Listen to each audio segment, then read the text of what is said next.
All right, what is up, everybody? Welcome to the Of Like Minds video podcast. Doing things a little bit differently today. We are mic'd up, locked and loaded. Quick shout out to Ryan Pinones for the gift of my other newer Yeti mic that my old computer will not take. So I'm going back to all reliable. And we got a special guest, super special guest in today. Everyone, please welcome Matt Marquez. Matt, thank you so much for coming on today. Hey, dude, happy to be here. Should we let the people at home know that it took us like half an hour to figure out that the other microphone was not working? Hence why Yeah, we're using the current one that got plugged in right now? it took us about 30 minutes to figure out, like, you know what, like, let's just, why don't you just use the first one and see if that Yeah. one will do so. Like, I was joking Ryan, about this being a train wreck of a podcast, but this may actually be a train wreck of a podcast. And I hope that everyone no, listening right now is buckled in for a crazy ride. absolutely. I mean, yeah, it was so crazy just even going in. So, but Yeah. thank you for bearing with us, and we're glad to get it started. But Matt, just starting us off today, if you can just share a little bit about your upbringing, and I know you're from Fresno, and so just shedding a little light on your hometown and what it was like growing up there. Yeah, let's do that. I mean, we got to take another like step back though. I was actually born in Germany. My folks, they were in the military. Both my mom and my dad, they were part of the Air Force. And yeah, so I was born in Frankfurt back in '93. Lived there for about 5 years. While I was in Frankfurt, my sister was born. About our last year while my folks were stationed on base. So by the time I was 5 years old, by the time my sister was 1 year old, we moved to Arkansas. My dad got stationed in, I think, Little Rock or around Little Rock. And so we spent a couple years there, after which my dad ended up retiring. And after that point, my folks kind of realized now that we're retired, we don't need to be married to the state of Arkansas. We can go somewhere else. Luckily for them, they had family in California. My mom's family mainly situated in like SoCal. My dad's situated up in Central California, like the Fresno area.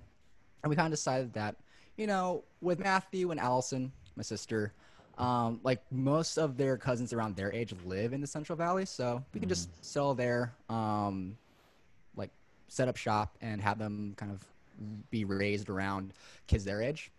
Hence why we moved to Fresno. And yeah, my folks have been living there ever since.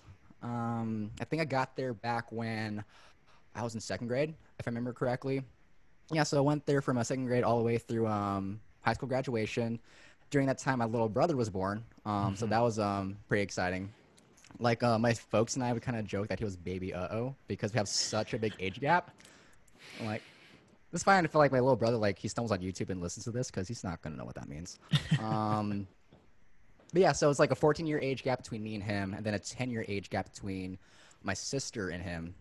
And yeah, I guess in terms of bring back to the core of the question, growing up in Fresno, it's it's definitely a small town vibe, which is interesting because it's like the fifth biggest county in Fresno or in California, I believe. Um, yeah, so it's interesting how Fresno's set up because like it is like a small town in like many mentalities, but it's pretty large in terms of how many school districts there are in Fresno, as well as the number of like elementary schools and middle schools that can feed into any given school district. So specifically, I grew up in Clovis, within Fresno County, and my high school, it had one middle school, but it had like six or seven elementary schools that fed into that. That was only like one part of the school district because there were technically like at the time five different high schools, each with its own like middle school, elementary school feeder system. So if you look in the grand scheme of things, you have like 30 something different elementary schools that feed into five high schools ultimately. And like I graduated back in 2011. It's since expanded beyond that to where now they're gonna have like a sixth high school in Clovis Unified. And like again, this is only one school district amongst like two or three others in Fresno County. So it's like a nice mix. You got like your small town vibe, but it's still like expanding and bustling to an extent. Mm-hmm. Um, but yeah, I guess that's like the vibe check of Fresno when I was growing up. In terms of things I did while I was there, um, you know, definitely did sports. I was a young athletic kid. I did volleyball, largely because of my dad. He's really into it, and he got me into the sport as well when I was in elementary school. And I ended up just following that trajectory up until like sophomore year of high school. In which by that point I kind of wanted to focus more on like the performing arts and stuff, in terms of choir, band, drama, and all of those were after school programs similar to all the sports programs. And so Mhm. I decided just to like stop sports altogether and focus all my attention on those things. Mm. Given the fact that like, oh, that's where like most of my friends were in terms of social circles and whatnot. And yeah, I just found it more fulfilling. Like if I wanted to do sports, I could always just do PE, and that would like check the box minimally, if you will. Yeah. Um, What about like for like academics and obviously you and I, spoiler alert, meeting at UCLA, but what was that like balancing, getting into the extracurriculars, but focusing on academics as well? um, Thankfully for me, it wasn't too difficult. Um, like as a little kid, I think my main issue as a kid was looking for more work rather than less work. Because I always Mm. found myself like knocking out homework assignments in class and kind of like twiddling my thumbs for most. Like not to say like, oh, I'm just like a was a super smart kid.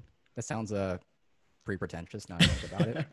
But I think it was just like the matter of the classes that I was in, and the rate at which I was able to absorb information to kind Mm. of perform well as a test taker, if we could Mhm. put it that way.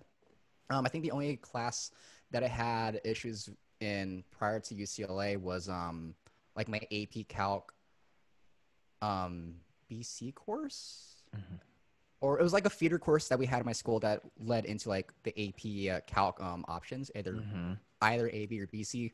That's the only one I had issues in terms of like having to do additional studying outside of class. Mhm. But once I got that figured out, like school, thankfully it was pretty smooth.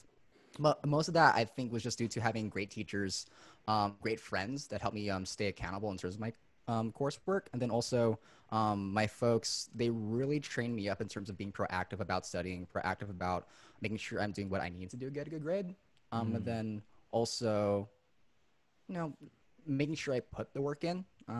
Like if I think back to my upbringing, it was relatively strict in terms of like I couldn't watch TV and do stuff on the weekdays. Mm. Just in terms Mhm. of like making sure that all of my attention was on my schoolwork, especially because like by the point I was in high school, where a lot of what you did academically would impact how you would perform, I guess, in terms of like your college admissions. Um, yeah, so in terms of like them making me focus on that, it was really helpful because I was doing a lot of things that took my time and attention away from homework, whether it was like staying up late at night for musical productions, doing um, jazz band classes like early in the morning at 6 a.m., but then like a second set of jazz band classes at like 4 p.m., like after school. And then like if you add on choirs and other like extracurricular things beyond that, I had a pretty heavy schedule as a high schooler, I would say. Mm. But all things considered, I guess I have to thank my parents for why I did so well in school. Yeah. Just making sure that like we had a clear path, and that I was sticking to um, being a good student. I guess if we can put it that way, to Yeah. make sure that I did what I needed to do to, perform well academically.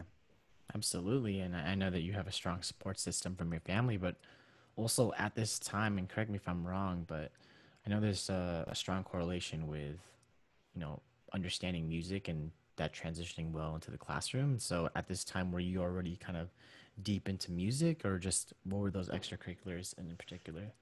Yeah, I was definitely deep into music. I think I started taking a deep dive back in middle school, and that's for a few reasons. Like I grew up in a musical family, like not immediately with my mom and dad because they're not really musical, but with my cousins. Again, because Allison and I, and Sebastian, if we can include him, we grew up with like 13 different cousins that were all our age, many of which that we grew up with like in church. So like we were all part of like the church worship band. Mm. So that's how I picked up guitar. That's how I picked up drums. I did like piano lessons, but in terms of like having technical skills where I could perform with people, like the church worship thing really helped. Mm. And that was like all around the time in middle school when I was doing things like beyond like, oh, like playing recorder for like the fourth grade concert or whatever.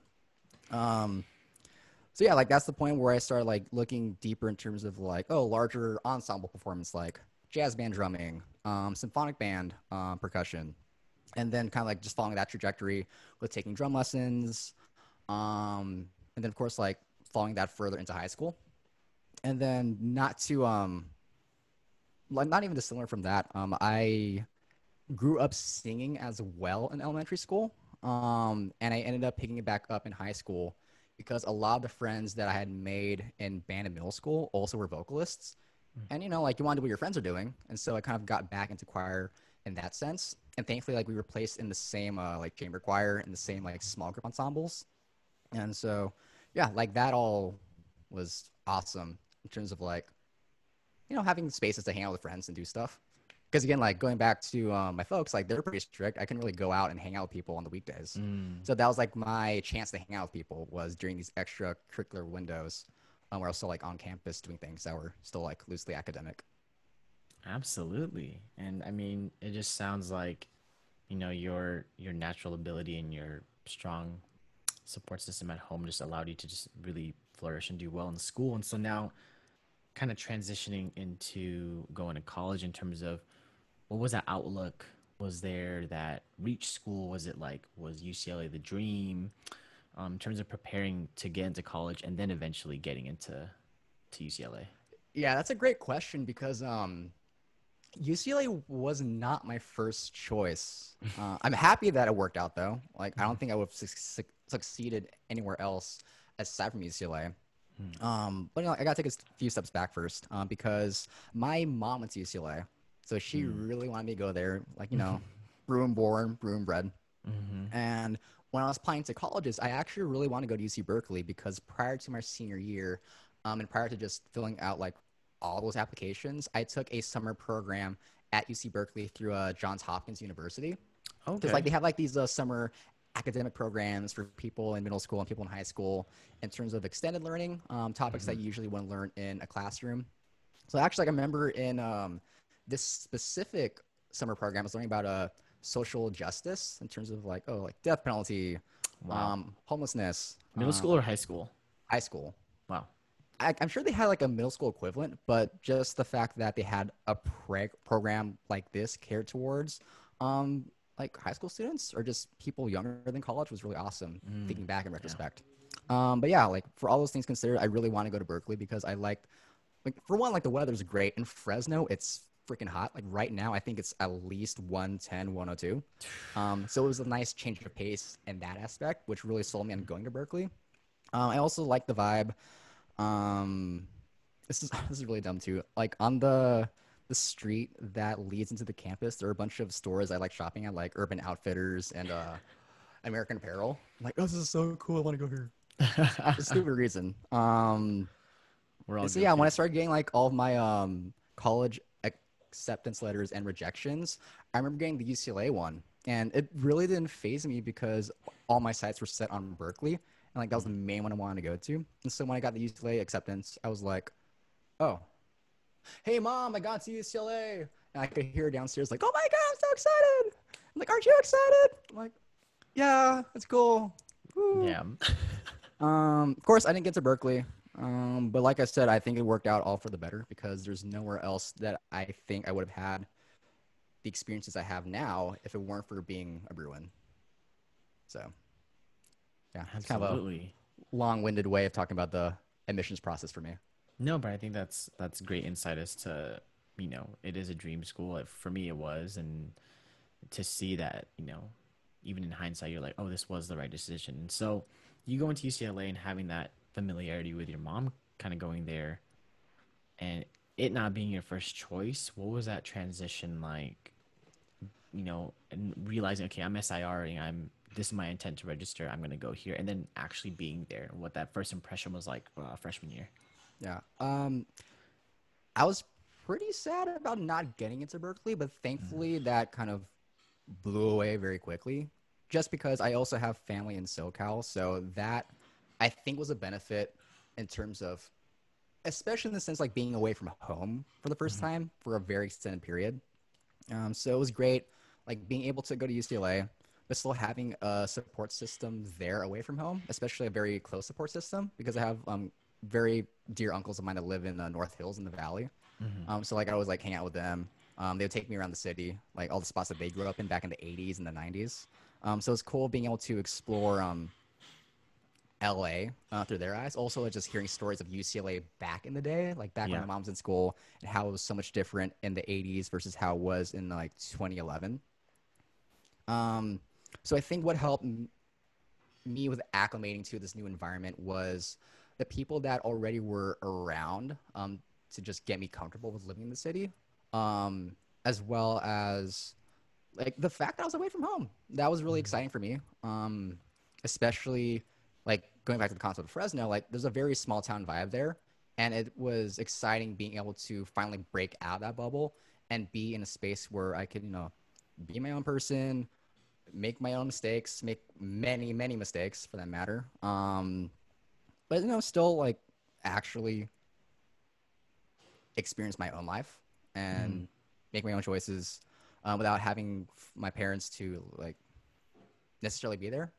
I also think um, looking at everything holistically, getting out of Fresno was the best thing I could have done, like regardless of which school I went to. mm, Just because like if you're stuck in a small town, you're probably going to stay there.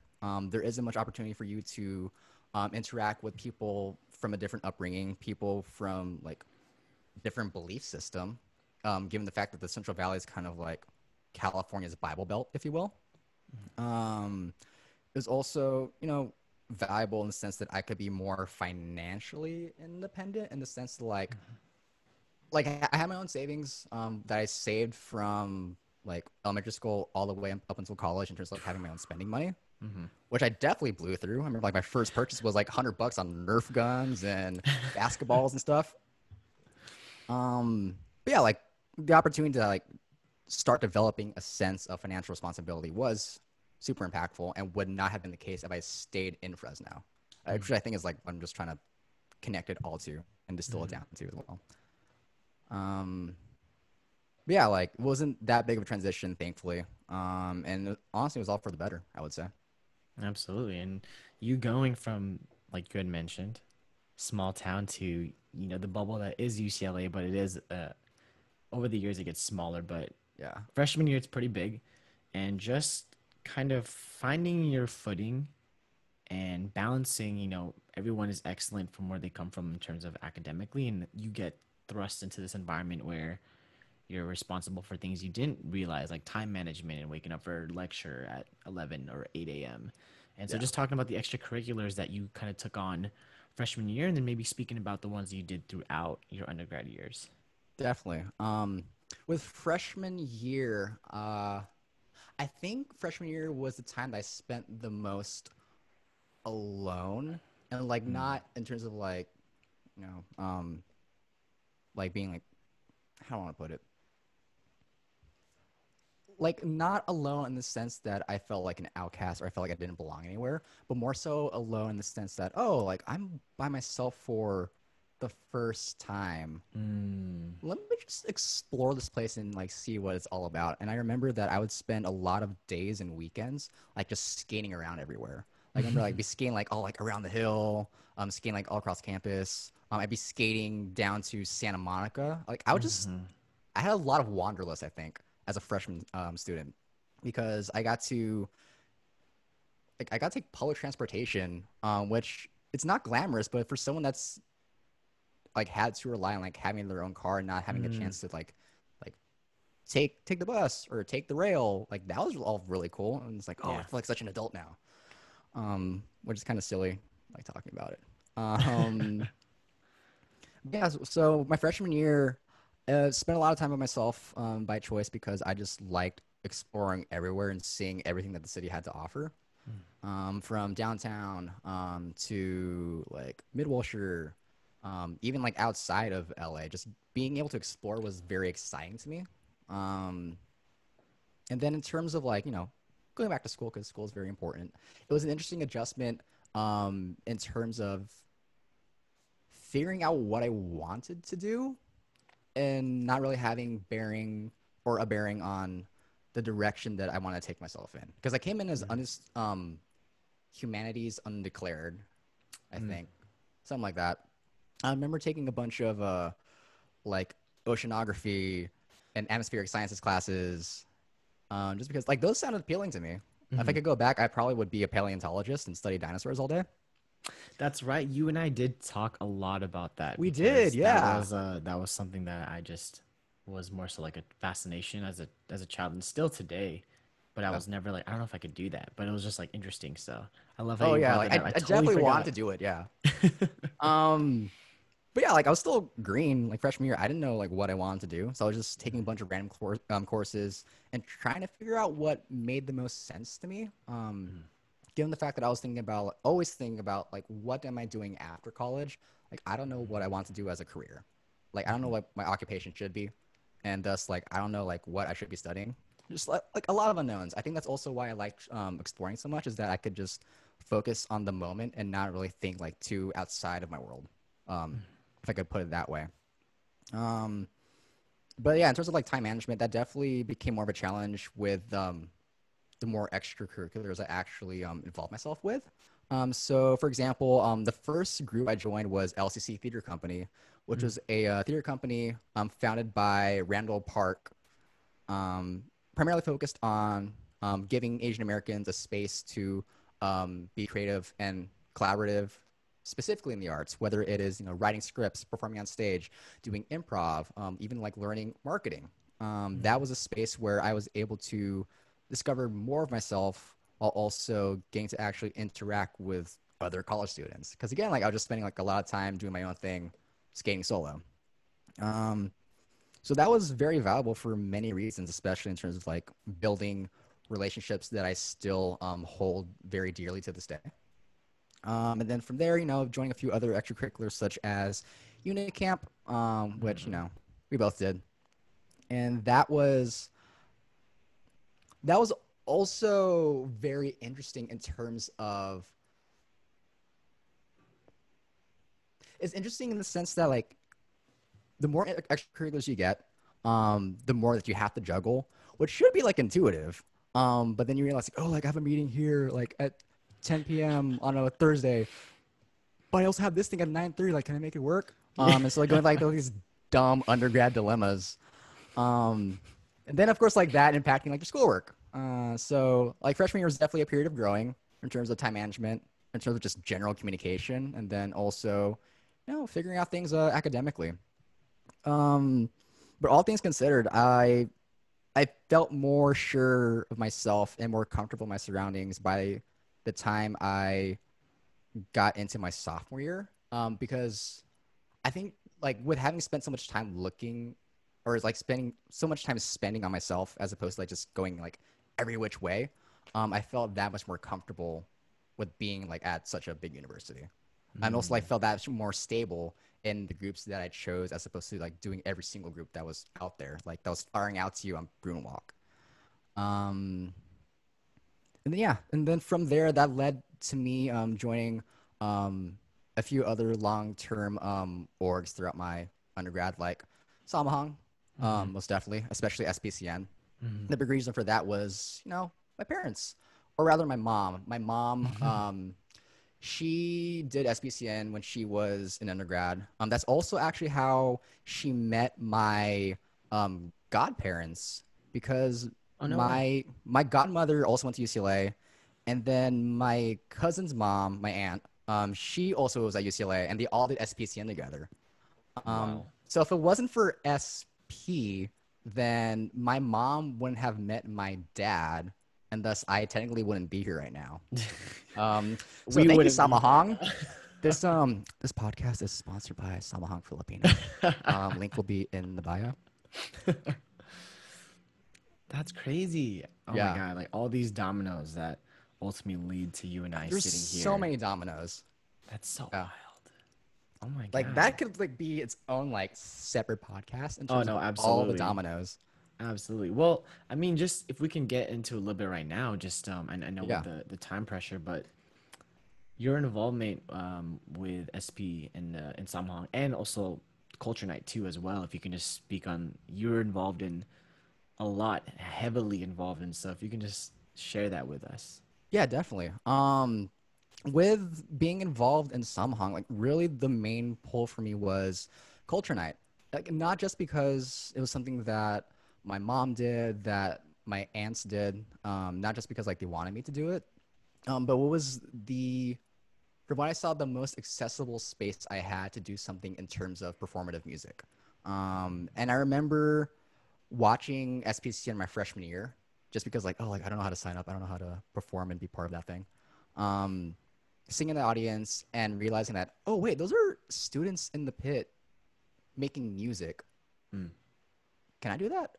mm, Um, and realizing that, oh, like that's actually a suite, it's the music suite. mm-hmm. That compelled me to just like dive headfirst into it, largely because aside from skating, aside from theater, I was still very much musically inclined, and I didn't have really an opportunity to explore that even more so after leaving Fresno. Because like again, like I grew up spending a lot of my time, if not doing like extracurriculars and schools around music and performance, doing that with like church orgs. Like I remember the summer before I left for LA, I was split up amongst like three different worship teams that was just like playing like drums, guitar, piano for. Like I remember it was like my parents' Filipino church.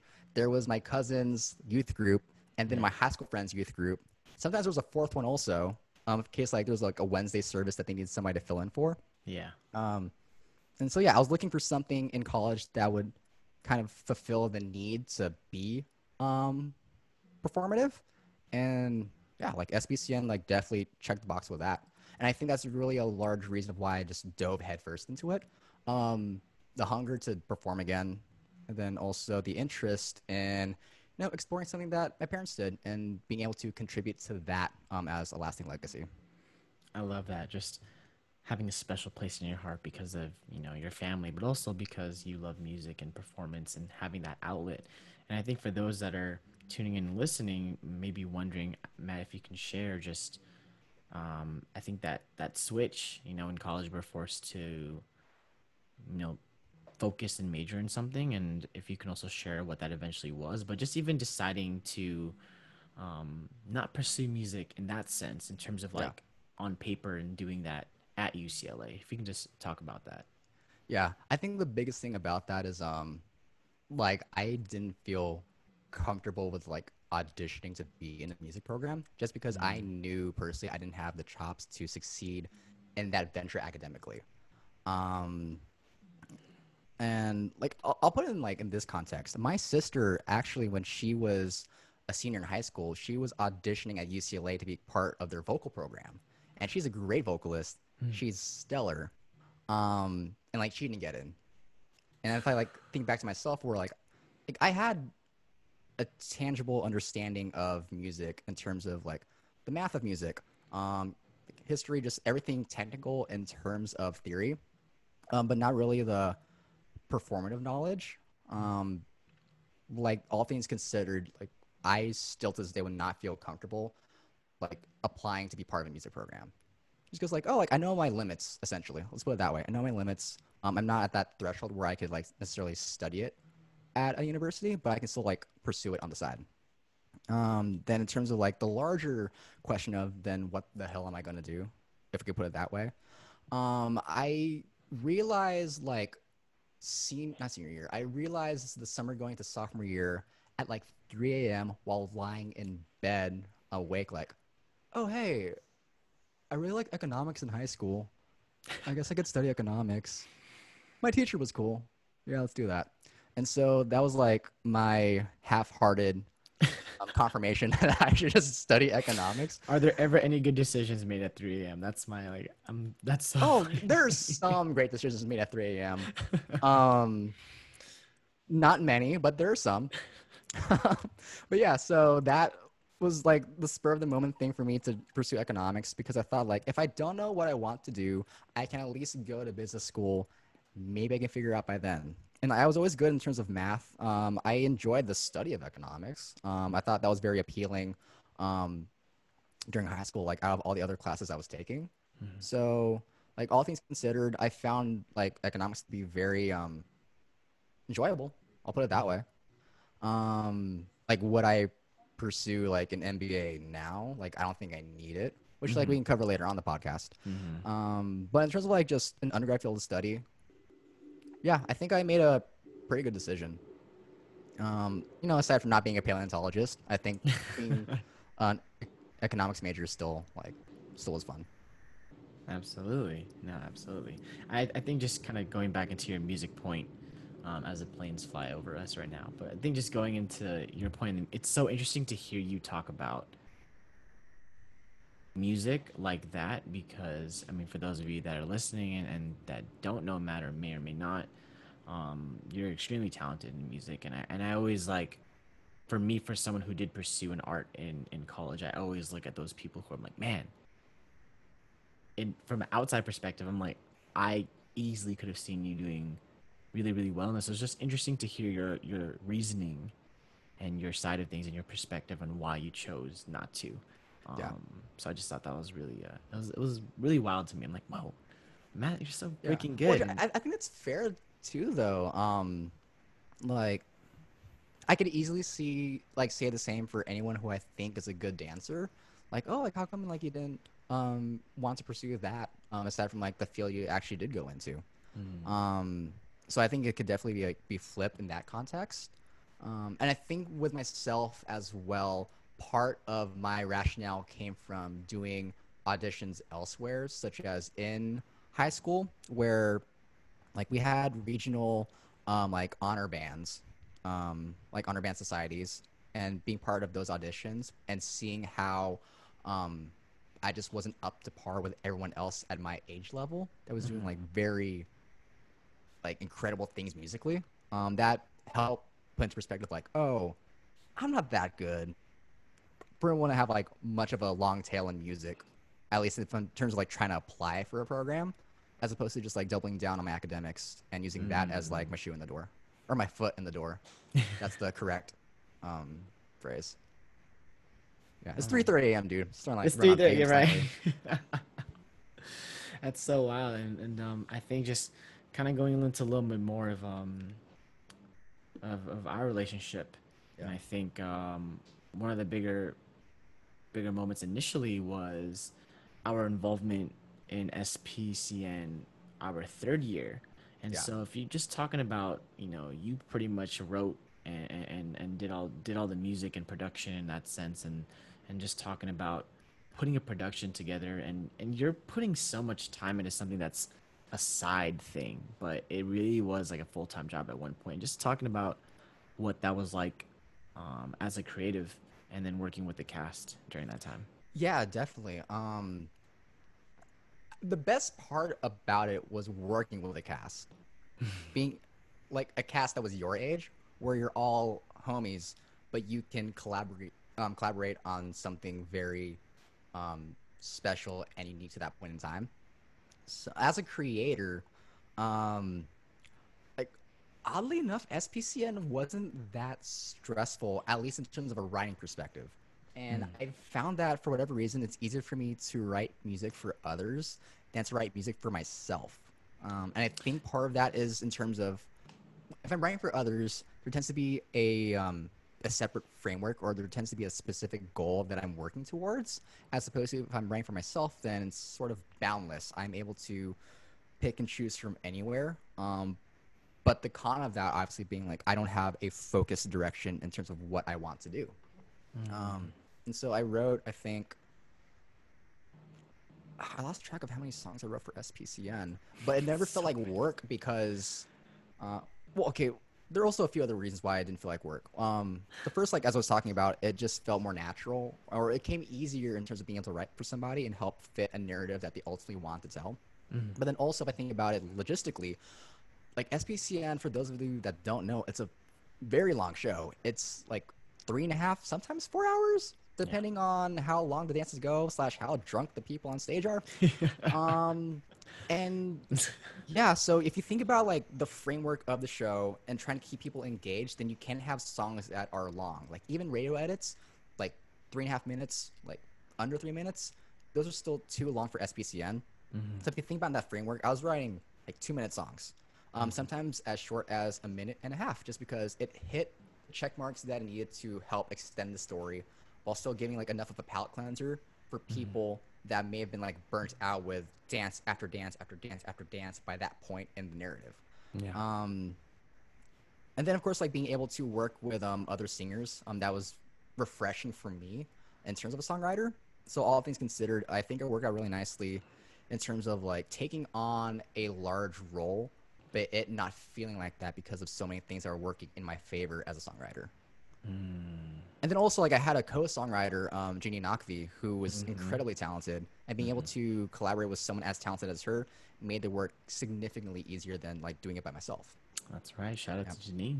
I think the thing that might have been most stressful about it was in terms of rehearsals. We can just put it that way. It's the cast. Not the cast. I'm not gonna put on the cast. Like, yeah, run throughs. Okay, like run throughs. Those are always It's rough. they can always be hit and miss, especially because of how early in the morning they could be.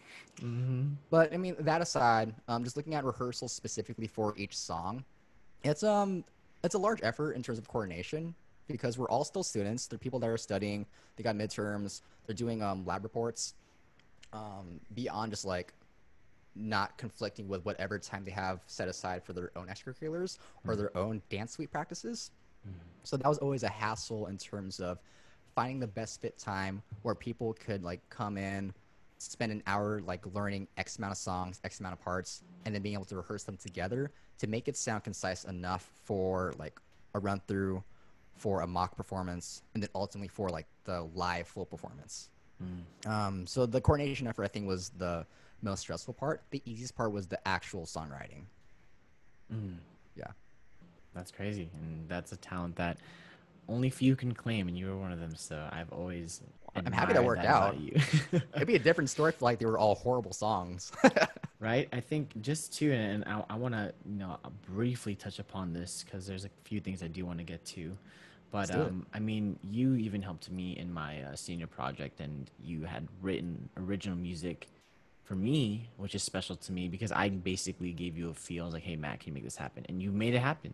And I think that is just that's so for me that I have no zero talent in that whatsoever. I'm just like literally so amazed every time that we'd get together, and I was like, you hear the progression. So it's just really awesome to know that like you helped a lot of spaces and a lot of of our friends, and SPCN bigger than both of us.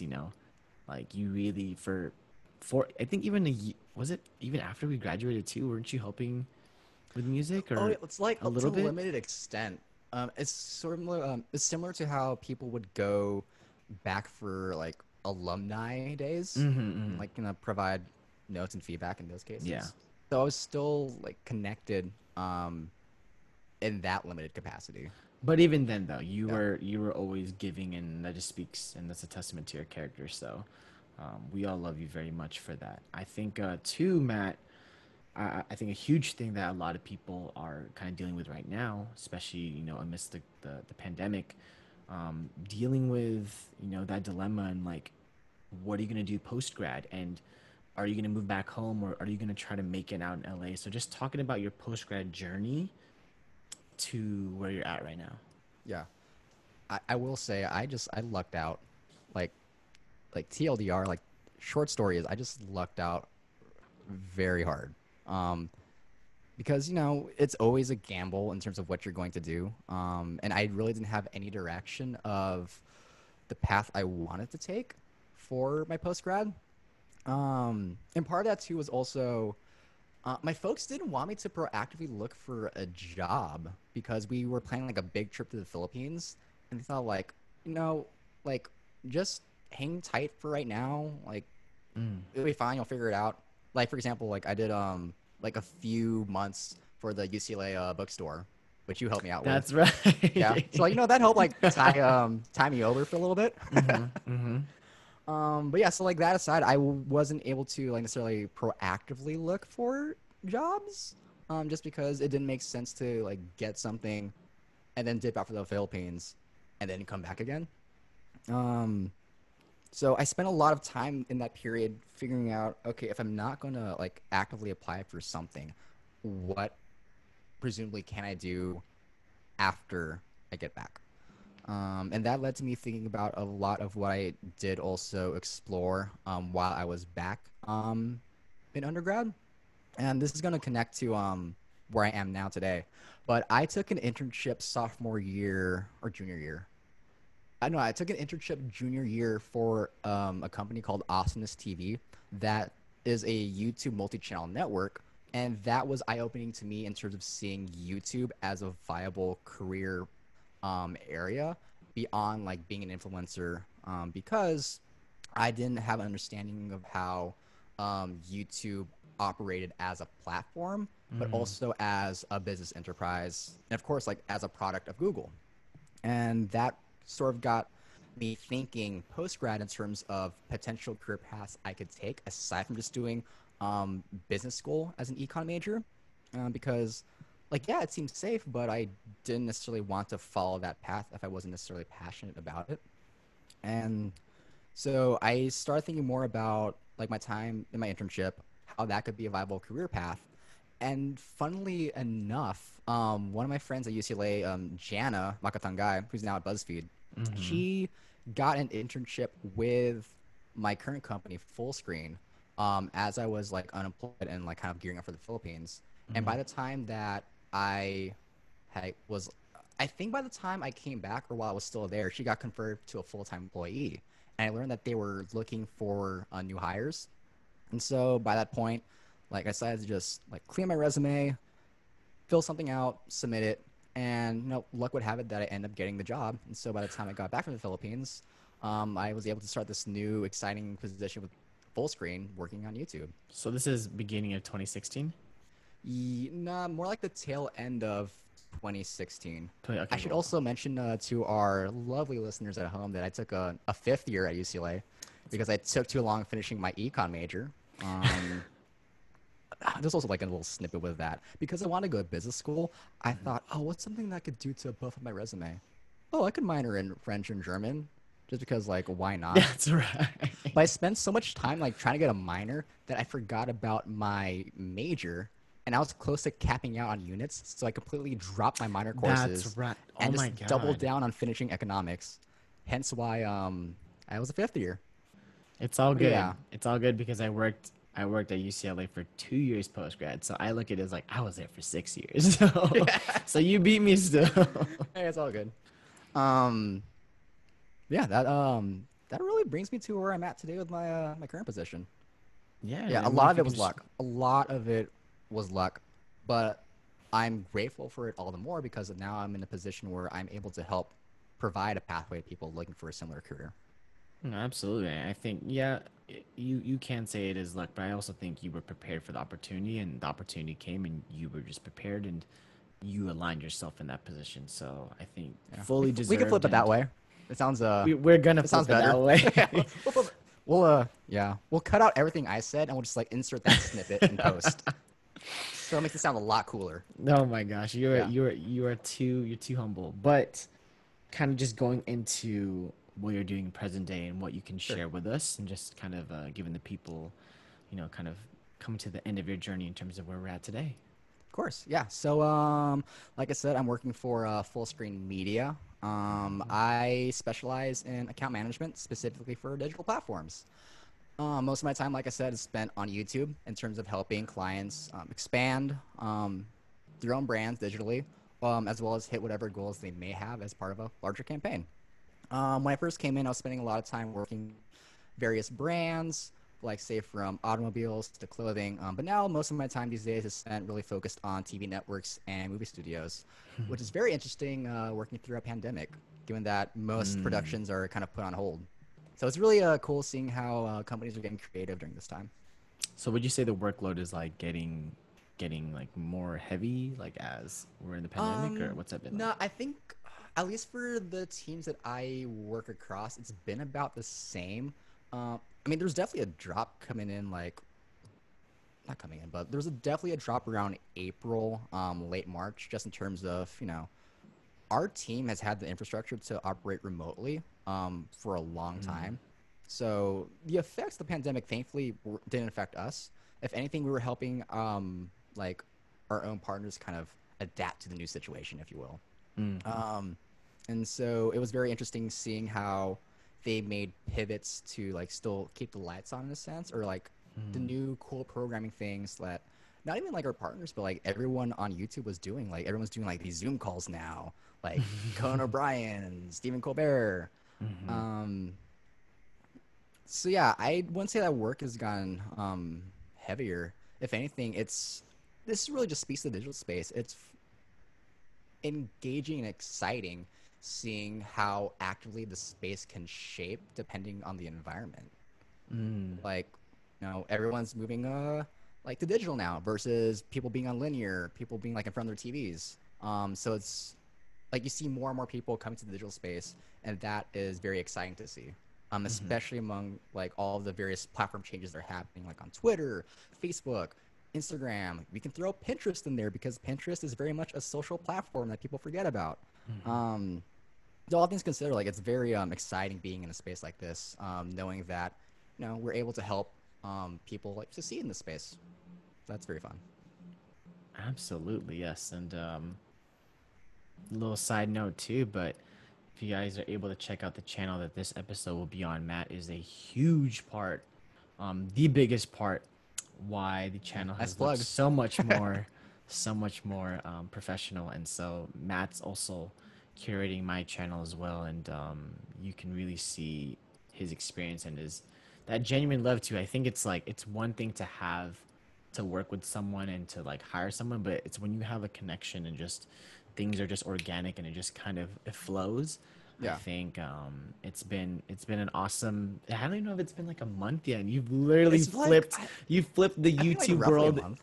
my YouTube world upside down, and so I Yeah, have you I to mean it's thank for been that. fun. And like we talk about this all the time on the side about how like we've discussed this podcast idea for at least 2 years, and Mm-hmm. so that in itself it's fun and heartwarming to see you actually executing on that Yeah. because not many people have the gall or just the motivation to put action to the words, if we can put it that way. And seeing that you were doubling down on this made it a lot more. Um, it made it easier for me just to dive in as well because like I specialize in this space, and like the thing here is like all the cool things I'm able to do like with like your channel in terms of like how I'm able to educate you on the platform. Like this is all public information. It's all Mm-hmm. information that people have access to their fingertips because it's stuff that YouTube already like publishes and shares like on their channels, on their blogs. It's stuff that like creators also educate people on across YouTube in terms of like how to grow a YouTube channel, how you should like set things up. So it's not like secret information. It's not proprietary or anything. It's just I'm equipping you with the tools that are readily out there and kind of giving you a jump start. We could put it that way. Absolutely. And just going back into um those times when you were in your fifth year and I was still working full time, we also shared a lot of conversations at Wooden, which is the gym at Oh UCLA. yeah, And so we used to work out together a lot. we used to work out And together. Matt was a little beast because Matt, you're probably what? Maybe I probably had like 30 or 40 pounds on you, but you were lifting 20 or 30 pounds more than I was. So I was like, Yeah, well, I'm yo. not. I'm not doing that now. Like low key, I was looking at squat racks to get in quarantine. Like most of the ones I want are all sold out, and they've been sold out for like the past 4 or 5 months. Oh my Yeah, gosh. You got to get back into it. You got to put that stuff out there, man. I think that you're on to something, man. I think we should powerlifting. revisit that. I mean, I Lifting want and to. just vlogging and just all that stuff. I Oh man, I, it's I been a enjoyed while. it. I don't know. Maybe I've thought about like things I could do with my channel since it's been such a long time. Yeah. One of those has been potentially a podcast series. I mean, not sure. Still weighing the options with that. But yeah, I don't know. I There love are it. ideas floating out there in terms of what to do. I love it. I want to see it. Um Matt, I mean, just due to time, I did want to get at least one more question into there, Let's do it. if you don't mind. But just going back to the beginning of the episode, you talking about growing up in Fresno and being the oldest of your siblings and having this strong support system from your family. Just looking back at your journey and everything you've been through and all of your experiences, what would you tell? What would you say to your 13-year-old self? Maybe not necessarily to change things, but just in terms of words of wisdom, what would you share with your 13-year-old self? It's a good one. I think now that we've come to like the tail end of this podcast interview, I think I would tell my 13-year-old self to be comfortable in owning your eccentricities, owning what makes you unique, and just running with that. Because a lot of my time, which we didn't really touch upon, like growing up was spent trying to fit in with others. And like that's natural. That's something that I feel that all of us had to deal with growing up. But there were things about me that I really enjoyed, but necessarily wasn't necessarily like the norm in my social circle. Hence, I didn't really own it. So, for example, I'm trying to think of an example from like when I was growing up. Oh, well, here's an example. When I was like in middle school, I noticed that a lot of my friends weren't like the most academically sound. So I like intentionally like would I don't know how else I could put this, but I would intentionally like underperform in school so I wouldn't like stick out too much academically, which is dumb like if you think in retrospect because if you know something you should like own it. Mm-hmm. Um but like I feel like I want to be closer to people. I want to be closer to my friends, whether I was like academically or social standing, whatever that is. And then like growing up, like I listened to like a lot of heavy music. I still do, and I love it. But like not everyone in my friend circle like necessarily like listening to metal and stuff. So it was a lot of like I'll listen to what they listen to. But also like keep Mm-hmm. my stuff like secret on the side. And like also like kind of carry over into like undergrad where like there was like all this music that I just genuinely loved, but everyone around me is like listening to like these other things that I was trying to figure out and learn, but at the end of the day, I was like, "Who's this gay Bondoc guy? I don't really like him. I don't understand it, but okay." Oh my Um, god. but yeah, like before I get too much of on a tangent, I would just tell my 13-year-old self, like, "Hey, like own what makes you unique. Like, be comfortable with that and roll with it." Yeah, I love that. I think that's huge, and I think that's something that we're gonna have to revisit, too.